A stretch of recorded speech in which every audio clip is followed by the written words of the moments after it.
Selamat malam buat kita semua. Perkenalkan, nama saya Padre Krisnuniko Sihombing dengan NPM 25420201 Di sini saya akan mempresentasikan tugas dasar pemrograman dengan tema algoritma sederhana dengan dosen pembimbing Bapak Abdul Muiz Prasetya, STMT. Silakan saksikan presentasi video dari saya. Oke, di sini saya akan menjelaskan materi algoritma pemrograman pertemuan keempat dengan judul algoritma sederhana. Nah, algoritma penjumlahan yang berkaitan dengan deret angka. Biasanya deret angka tersebut diimplementasikan di list atau array. Contohnya itu pada poin yang pertama kita lihat. Nah, yang ini merupakan simbol dari penjumlahan. Nah, cara bacanya itu penjumlahan I0 sampai N. X1 sama dengan X0 ditambah X1 ditambah X2 sampai Xn. Nah, poin yang kedua yaitu penjumlahan I0 sampai N untuk 2 ditambah X1 seperti ada yang kita lihat di sini. Nah, untuk selanjutnya, untuk menjumlahkan elemen list, misalnya kita punya list X. Nah, ini harusnya array.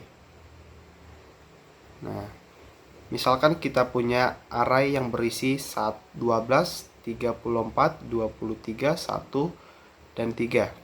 Nah, kita tulis dalam pemrograman yaitu indeks X, indeks 0 sama dengan 12, 1 sama dengan 34, indeks 2 sama dengan 23, dan seterusnya. Nah, setelah itu, jika menggunakan matematika, maka ditulis seperti sum sama dengan X0 ditambah X1 ditambah X2, dan seterusnya, seperti yang kita lihat pada tabel berikut. Nah, dalam pemrograman, maka dapat sehingga sum akan bernilai 73. Nah, seperti kita lihat di sini, hasil penjumlahannya yaitu 73. Oke, selanjutnya itu kita akan menjelaskan tentang notasi algoritma penjumlahan yang salah. Penjumlahan .pp ini harusnya penjumlahan .pp, dan ini array. Menjumlahkan array X. X-nya sama dengan 12, 34, 23, 1, dan 3. Nah, kenapa simbolnya seperti ini? Kenapa tidak sama dengan? Karena ini merupakan notasi. Nah, di sini kita algoritma traversal, belajar tentang algoritma traversal. Seperti yang kita lihat pada output yang di bawah. Nah, yang menjadi permasalahannya yaitu kenapa harus menggunakan pengulangan jika langsung menghitung output menjadi benar, tetapi jika list X diinput oleh user dengan banyak sekali elemen, apakah dihitung manual? Nah, kenapa dia dijumlahkan? Yang menjadi permasalahannya kenapa dia dijumlahkan. Nah, untuk yang seharusnya itu menggunakan variabel penampung. Nah, harusnya itu S sama dengan 0. Nah, menjadi S sama dengan S ditambah X1. Nah, ini karena notasi kita pakai simbol seperti ini. Itu. Oke, selanjutnya kita masuk pada algoritma penjumlahan dengan variabel penampung. Misalnya kita punya array yang berisi 12, 34, 23, 1, dan 3 seperti pada indeks di bawah. Kita punya variabel penampung S dengan nilai 0. S-nya sama dengan 0. Lakukan pembaruan nilai pada variabel S di setiap langkah algoritma. Nah, jadi kita jumlahkan seperti langkah ke-1. Nah, di sini S-nya sama dengan 0. S0, S sama dengan 0 ditambah 12 sama dengan 12. Nah, untuk selanjutnya kita bakal jumlahkan. Jika S-nya sama dengan indeks 1, jadi hasilnya S sama dengan 12 ditambah 34 sama dengan 36. Sama dengan 46. Nah, begitu juga nanti kita pada indeks kedua, indeks ketiga, dan indeks keempat, dan seterusnya. Kita tetap dijumlahkan seperti pada awal ini. Nah, untuk yang selanjutnya algoritma penukaran dua variabel. Misalnya kita memiliki A sama dengan 10 dan B sama dengan 5. Bagaimana caranya agar A5 dan B10? Solusinya itu dengan menggunakan cara aritmetika. Nah, yang kedua dengan cara operasi XOR, dan yang ketiga dengan variabel penampung seperti yang kita pelajari tadi. Nah, yang kedua ini berbeda dengan aritmetika. Aritmetika itu terbatas untuk variabel yang bertipe numerik. Nah, sedangkan ini tidak terbatas untuk yang bertipe numerik. Oke, selanjutnya aritmetika terbatas di numerik. Nah, diketahui A sama dengan 10 dan B sama dengan 5. Pertanyaannya, bagaimana supaya A sama dengan 5 dan B sama dengan 10? Jawab, A sama dengan A ditambah B, seperti yang pada sini. Berarti dimasukin A-nya sama dengan 5 dan B-nya sama dengan 10, menjadi 15. Nah, yang kedua yaitu B sama dengan A dikurang B. B sama dengan 15 kurang 5 sama dengan 10. Kenapa ini jadi 15? Nah, kita lihat tadi ini A. Yang ini juga tadi yang ini carikan nilai A. Nilai A-nya dapat menjadi 15.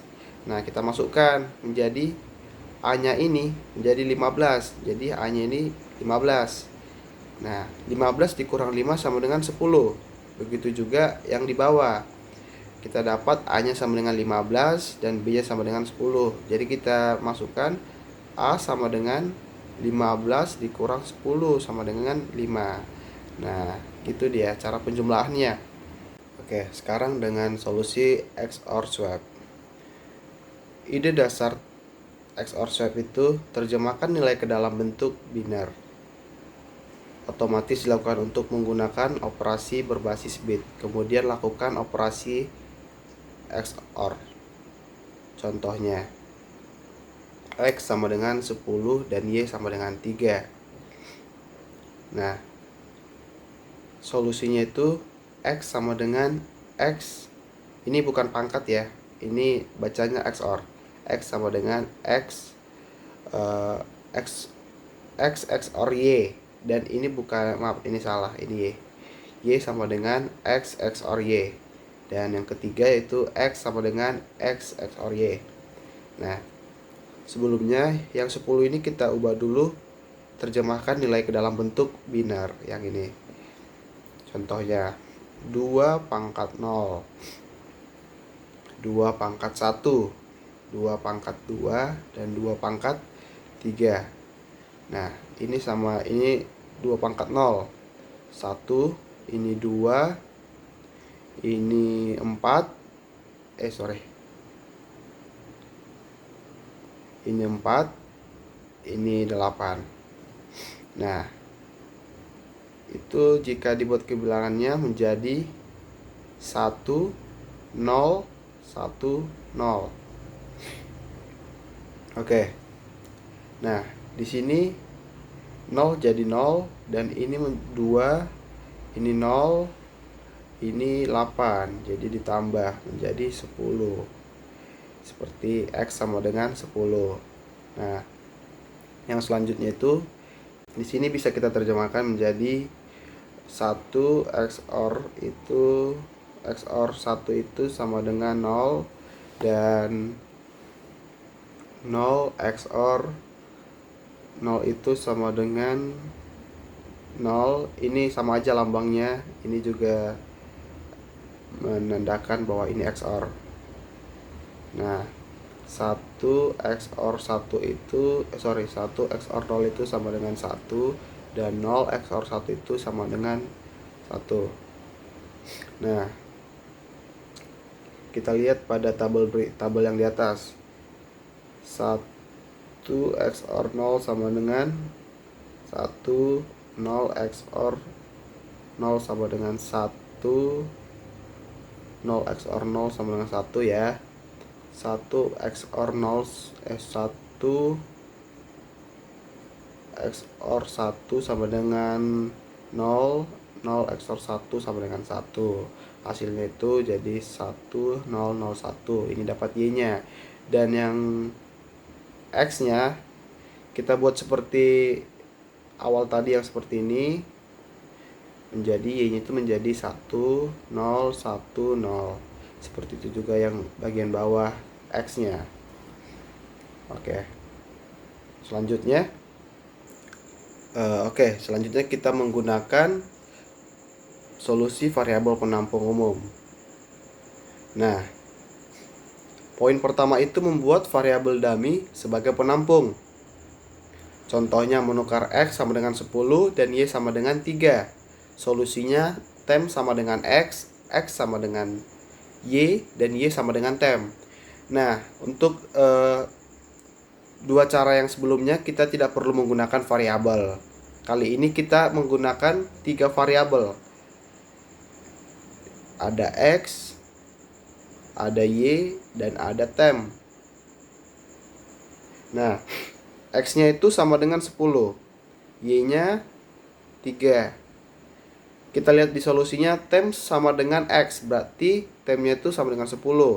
Karena di solusinya dibilang tem sama dengan X, nilai X itu sama dengan 10. Nah, poin yang kedua, X sama dengan Y. X sama dengan Y.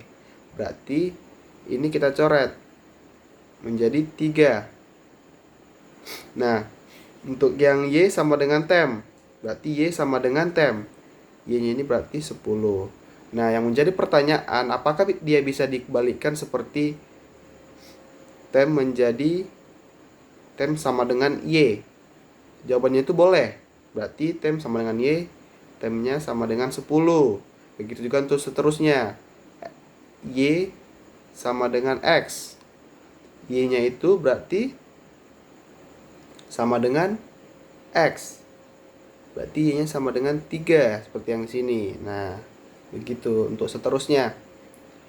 Demikian penjelasan yang saya kasih. Semoga teman-teman dapat mengerti dan juga bisa memahami segala presentasi yang telah saya utarakan.